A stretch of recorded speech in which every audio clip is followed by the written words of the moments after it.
एक गुजर मारो पड़ा है मोर उस भरा का मकान उसने तोड़ दिया और वो आया नहीं। एक लीडर उठा, एक पार्टी से उठा, दूसरी पार्टी में गया। यहाँ आके कहता है जम्मू जम्मू। कौन सा जम्मू? बिका हुआ जम्मू, मरा हुआ जम्मू के बिका हुआ जम्मू। जब वो CIS BSF के बच्चों वाला जम्मू। कौन सा जम्मू है ये? आप जाते हो किसी को नोटिस दिए बगैर उसके घर तोड़ देते हो। एक घर बनाने में 50 साल लगते हैं भाई, तुमने एक ही दिन में उनका आशियाना उजाड़ दिया। दर बदर है। एयरपोर्ट अथॉरिटी ऑफ इंडिया ने वहाँ पर पार्किंग बना ली, वहाँ पर उनका इनकम शुरू हो गया।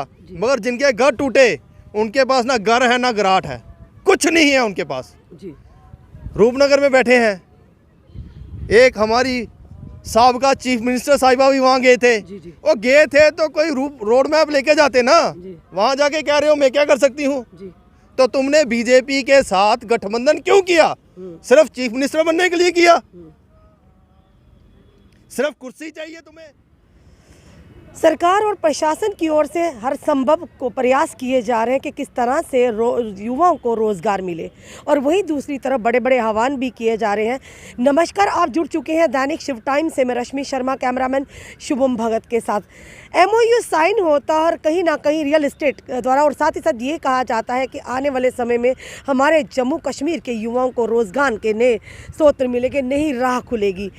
पर आखिर क्या, कितनी सच्चाई इन सब चीज़ों में? और लगातार जिस तरह के जम्मू कश्मीर इन्हीं सारी विषयों पर बात करने हमारे साथ जुड़ चुके हैं परमवीर सिंह जी, जो आम आदमी पार्टी के वॉलंटियर हैं। काफ़ी देर से इनके साथ रूबरू नहीं, क्योंकि गोवा में गए थे।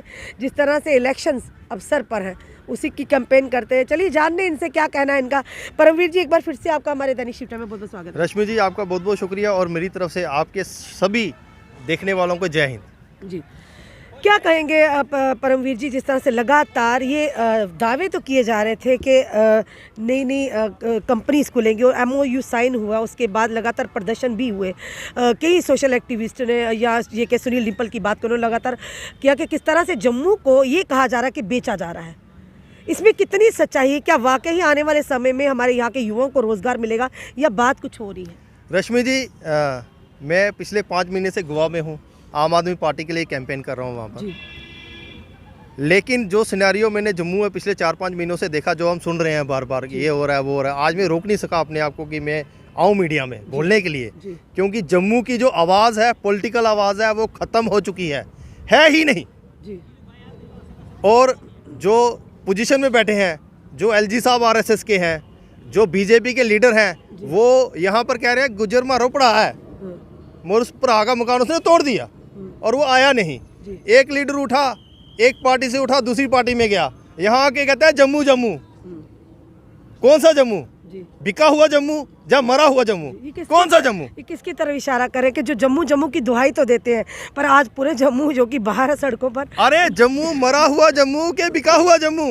जब वो CIS BSF के बच्चों वाला जम्मू। कौन सा जम्मू है ये? आप जाते हो किसी को नोटिस दिए बगैर उसके घर तोड़ देते हो।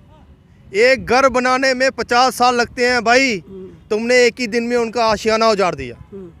चाहे वो एयरपोर्ट के पास रानी बाग में घर थे, जो आज भी दर बदर हैं। एयरपोर्ट अथॉरिटी ऑफ इंडिया ने वहाँ पर पार्किंग बना ली, वहाँ पर उनका इनकम शुरू हो गया। मगर जिनके घर टूटे उनके पास ना घर है ना गराट है, कुछ नहीं है उनके पास। रूपनगर में बैठे हैं, एक हमारी साबका चीफ मिनिस्टर साहिबा भी वहाँ गए थे। वो गए थे तो कोई रोड मैप लेके जाते ना, वहाँ जाके कह रहे हो मैं क्या कर सकती हूँ। तो तुमने बीजेपी के साथ गठबंधन क्यों किया? सिर्फ चीफ मिनिस्टर बनने के लिए किया? सिर्फ कुर्सी चाहिए तुम्हें? तुमने जम्मू भी भेज दिया और कश्मीर तबाह कर दिया, और आज यहाँ घूम रहे हो।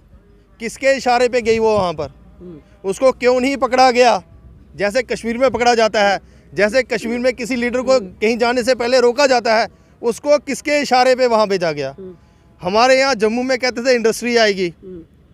मैं मानता कि कोई बड़ी केमिकल इंडस्ट्री आती, कोई टेक्सटाइल इंडस्ट्री आती, आप वहाँ से हिंदुस्तान यूनिलीवर की फैक्ट्री यहाँ लेके आते। आप क्या लेके आए? Real estate summit. उससे क्या निकालोगे?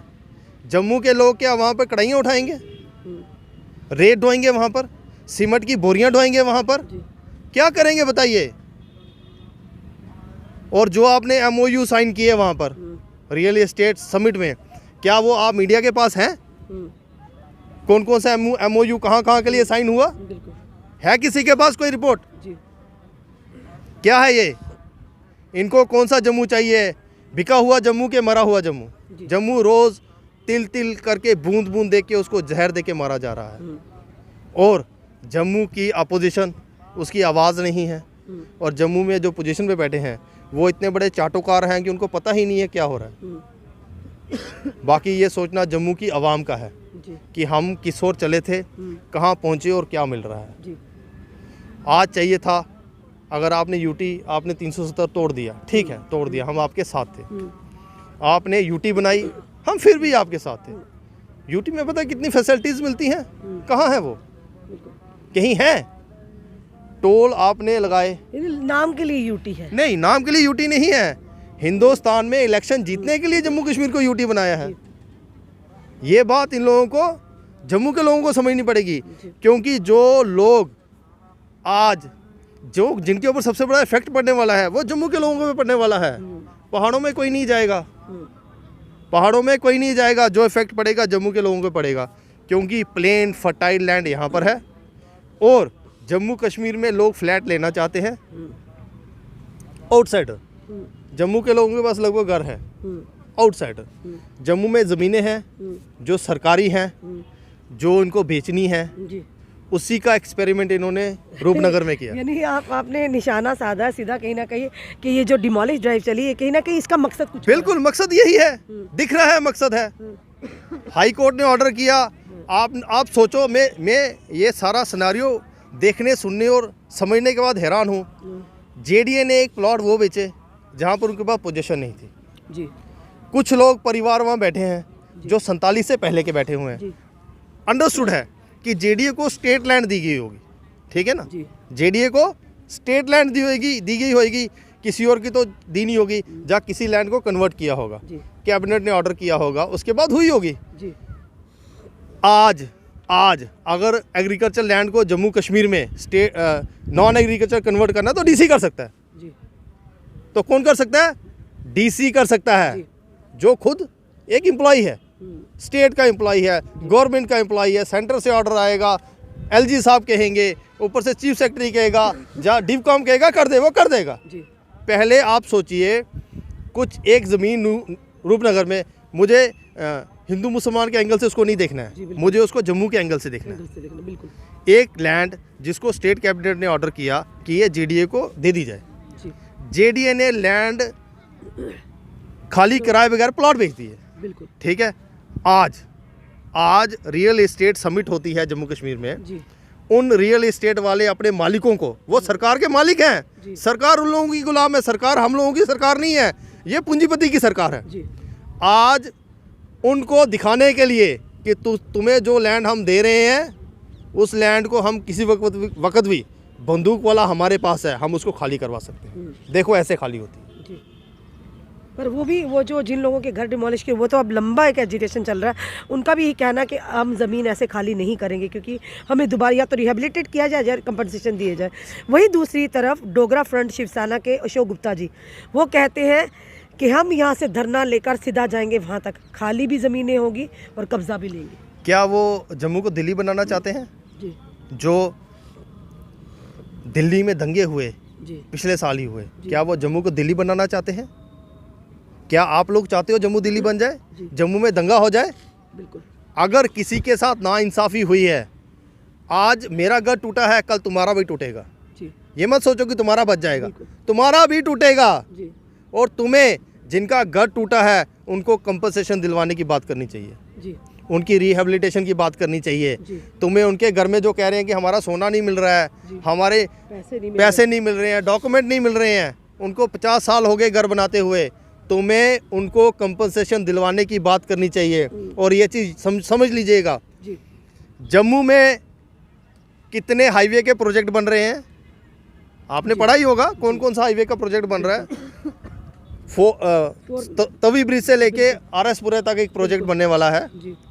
क्या उस प्रोजेक्ट में जो लोगों के घर जा रहे हैं, जो रेलवे पटरी पे जो लोग बैठे हुए, रेलवे पटरी पे जो लोग बैठे हुए हैं, रेलवे पटरी पे जो लोग बैठे हुए मीरा हैं, साहब ने क्या हमने ये cover भी किया था। क्या ये उनके लिए एक ट्रेलर नहीं है जी बिल्कुल, कि जैसे हमने ये तोड़ा तुम्हें भी वो तोड़ भी देंगे? तोड़ेंगे, यानी आने वाले समय चेतावनी है ये लोगों की। चेतावनी नहीं है, ये गवर्नमेंट, ये जो कि आरएसएस की सरकार है जिसको बीजेपी लीड कर रही है, वो सरकार एक बेस तैयार कर रही है कि जम्मू, अनएम्प्लॉयड जम्मू चाहिए, मरा हुआ जम्मू चाहिए, कि जिंदा जिंदा दिल जिंदा लोग चाहिए, आज़ाद लोग चाहिए। एक चीज़ ये भी परमवीर जी हम आपसे ज़रूर पूछना चाहेंगे कि अगर वाकई ये कहा गया कि वो स्टेट लैंड थी, वो वाकई जेडीए की लैंड है जो जी अलॉटीज़ को भी दे दी, इसमें तीसरा है वो अलॉटी जिसने अपनी जमा पूंजी लगा दी और जो लोग वहाँ पर 70 साल से 100 साल से रह रहे हैं। पर सवाल बड़ा ये आता है कि अगर गरीब के घर किसी लाचार मजदूर जो रसूखदार नहीं हो, जो सिर्फ अपना परिवार तक ही मतलब रखता हो, उस पर पंजा चलाना हो तो रातों रात या सुबह के अंधेरे में पंजा चल भी जाता है। अरे ये मैं इसमें आपको काटूंगा। निर्मल सिंह जी का घर कहाँ पर है? वही तो आपसे बात कर रहे हैं। उसने तो वही जो उस घर ने सुप्रीम कोर्ट की गाइडलाइन की धज्जियां उड़ा दी जम्मू में। अभी उन पर जेडीए डिपार्टमेंट भी कहीं बड़ा रहमो करम कर रहा, हमदर्दी जता रहे हैं, क्योंकि कहीं ना कहीं लगातार तारीख पे तारीख उनको मिल जा रही है, उनको टाइम समय मिल रहा है। ऑनरेबल कोर्ट का हम फैसले का पूरा आदर करते हैं, पर कहीं ना कहीं ये कहा कि उनको समय दिया जा रहा है, पर इन लोगों को तो समय भी नहीं दिया जाता। ऐसा है, सुनिए एक चीज़ आपको बताता हूँ, जो हमारे कोर्ट्स हैं मेरी रिस्पेक्ट है उनके लिए, मगर कोर्ट में केस कैसे प्लीड किया जा रहा है जी, वो सारे लोग स्टेट गवर्नमेंट के होते हैं जी, या सेंट्रल गवर्नमेंट के होते हैं। वो देखना है कि उन्होंने केस कैसे प्लीड किया। तारीख पे तारीख मिलने का कोई वजह हो सकती है ना। जी। अगर आप मेरा इंटरव्यू कर रहे हो, जी। ठीक है, अगर आप मेरे से मलाइदा सवाल पूछ रहे हो तो मैं भी मलाइदा जवाब दूंगा। अगर आप मेरे से टफ क्वेश्चन पूछोगे मैं भाग जाऊंगा। क्योंकि जेडीए का, उसी में भी तो जेडीए की बात करें, जेडीए साफ तौर पर पार्टी के तहत कहा था कि ये इलीगल कंस्ट्रक्शन है। जी जी जी। तो इलीगल कंस्ट्रक्शन होने के बाद जेडीयू का पंजा क्यों मैडम नहीं वही सकता मैं है? कह रहा हूँ ना, पॉलिटिकली ये सरकार जो है, जो भी सरकार है आज, जो निज़ाम जो चल रहा है, ये निज़ाम आम आदमी के लिए नहीं है। जी, ये निज़ाम हर उस आदमी के लिए है जो रसूखदार है, जी, जिसके पास पैसा है, जो आपकी रियल एस्टेट समिट में आके एमओयू साइन करवा के जा सकता है। जी। मगर जिस दिन जो एमओयू साइन हुए हैं, ये पता लगाना पड़ेगा और उसमें देखना पड़ेगा वो कितनी स्टेट लैंड किस आदमी को दे रहे हैं, जी, जी। और उस स्टेट लैंड पे पिछले 100 सालों से, 1000 सालों से जी। कौन कौन लोग बैठे हुए हैं। जी, और दूसरी तरफ डॉक्टर निर्मल सिंह का घर है जिसको तारीख पे तारीख दी जा रही है, जी, जबकि वो सुप्रीम कोर्ट की गाइडलाइन है जी। कि किसी भी डिफेंस एस्टेब्लिशमेंट की बाउंड्री वाल से 100 मीटर दूर तक जी, कोई आदमी कंस्ट्रक्शन नहीं कर सकता। बिल्कुल। और वो गाइडलाइन कब आई ये भी बता देता हूँ। जब पठानकोट पे अटैक हुआ, उसके बाद गवर्नमेंट ऑफ इंडिया जागी। बेशक मोदी जी ने आईएसआई को बुलाया वहाँ इंक्वायरी करने के लिए, बिल्कुल। देशभक्त प्रधानमंत्री ने, देशभक्त सरकार ने आईएसआई को हिंदुस्तान की धरती पे लाया, जी, लेकिन उसमें से एक गाइडलाइन निकली कि हर घर 100 मीटर दूर होना चाहिए। जी, और डॉक्टर निर्मल सिंह ने शायद उसके बाद घर बनाया। जी, आज जेडीए कह रहा है इलीगल कंस्ट्रक्शन है, मगर उसको तारीख पे तारीख दी जा रही है। जी, क्या हिंदुस्तान में डिवीज़न ऑफ सोसाइटी है? ऊपर वाला जो आदमी है उसको थोड़ा छोड़ा जाएगा और नीचे वाले आदमी का घर तोड़ दिया जाएगा? जी। ऐसा नहीं तो चलेगा। किस तरह का प्रावधान निकलना चाहिए ताकि उन लोगों को कंपनसेट भी किया जाए, जो अलाटीज है उनको भी उनका अधिकार मिले? मैडम बात यह है, एक गवर्नमेंट ऑर्डर हुआ है, कैबिनेट ने ऑर्डर किया है, जी, कोर्ट का फैसला भी है, हम तो फैसले के साथ हैं, जी, ये शोर शॉट है। लेकिन वो निज़ाम के चौकीदार, जिसको हम डीसी कहते हैं, तहसीलदार कहते हैं, एसडीएम कहते हैं, डिविजनल कमिश्नर कहते हैं, ये उनकी बद नलायकी है, जी, उनकी नलायकी है जी, कि वो लोग कोर्ट में ये चीज़ नहीं बता सके जी, कि ये भी एक पार्टी है, इसमें जी, इसको कुछ दो। बिल्कुल, सरकार दे सकती है, टैक्स लेती है ना, जी, टैक्स लेती है, लूट रही है, लूट मची है, जी, आपको टैक्स पेयर के पैसे से उनको कुछ देना है, दे दीजिए, जी, सब कुछ ठीक हो जाएगा। जी, जिन्होंने वो प्लाट अपने खून पसीने की कमाई से खरीदे हैं, जी, पता नहीं किसी ने घर के जेवर बेचे होंगे, बिल्कुल। किसी ने पुश्तैनी ज़मीन बेची होगी, किसी ने बैंक कर्जा लोन लिया लिया, होगा, उनको उनके प्लॉट दीजिए, इनको कंपनसेशन दीजिए, रिहेबिलिटेट कीजिए, इनको वहाँ भेजिए जहाँ पर इनके साथ अपना माल डंगर रह माल डंगर, सके, बिल्कुल। उनके साथ माल डंगर रहना चाहिए। बिल्कुल। वैसे ही रिहेबिलिटेट कीजिए, जैसे रिहेबिलिटेशन एम्स में हुई थी। एम्स में भी तो गुजरों के घर थे ना, जी, जी, बिल्कुल। वहाँ से रिहेबिलिटेट किया, उनको एक एक चीज़ बना के दीजिए और उनको भेजिए। नहीं तो याद रखिए, बहुत बड़ा सैलाब आने वाला है। सरकार उस इनकलाब को संभाल नहीं सकेगी। जी धन्यवाद हमारे साथ जुड़ने के लिए। दर्शकों, ये थे हमारे साथ आम आदमी पार्टी के वॉलंटियर परमवीर सिंह जी, जिन्होंने पूरे तथ्यों के साथ पूरी ही निष्पक्षता से आज एक बात रखी कि जिस तरह से सिनेरियो है जम्मू कश्मीर का, खासकर जम्मू की बात करें, आए दिन प्रदर्शन हो रहे हैं और एक MOU साइन हुआ रियल एस्टेट समिट, उसको लेकर काफ़ी चर्चे भी थे, पर इन्होंने ये बताया कि आखिर उसके पीछे की क्या वजह है, यानी किस तरह क्या पब्लिक डोमेन में वो सारी चीज़ें लाई कि कहाँ कहाँ पर ज़मीनें दी जा रही हैं, जो बड़ी बड़ी एक कंपनी आएगी और कहीं ना कहीं बेरोज़गारी ख़त्म होगी, हमारे युवाओं को रोज़गार मिला, क्या किस हद तक ये सही है और किस हद तक काम हो रहा है। और सबसे बड़ी बात जो कि जिस तरह से JD की तरफ से पीला पंजा चलता है, ये पीला पंजा चलता तो ज़रूर है, पर कहीं ना कहीं रसूखदारों के लिए वो पीला पंजा पीछे हट जाता है और जो लोग बेचारे परेशान हैं, गरीब लोग हैं, उन पर जल्द से जल्द कार्रवाई भी हो जाती है। चाहे JDA की बात करें, चाहे जम्मू म्यूनसिपल कॉरपोरेशन की बात करें, तो ये दोहरा मापदंड। साथ ही साथ उन्होंने ये कहा कि जो भी गुजर मोहल्ला रूपनगर में जो पूरा इशू हुआ डिमोलिश ड्राइव को, या तो उनको रिहेबिलिट किया जाए या कंपनसेशन दी जाए, और साथ ही जो ओलाटीज हैं जिन्होंने अपनी पूरी उम्र की जो जमा पूंजी है अपने लिए एक आशियाना बनाने के लिए JDA के हवाले किए, उनको भी पूरी तरह से उनका अधिकार मिलना चाहिए।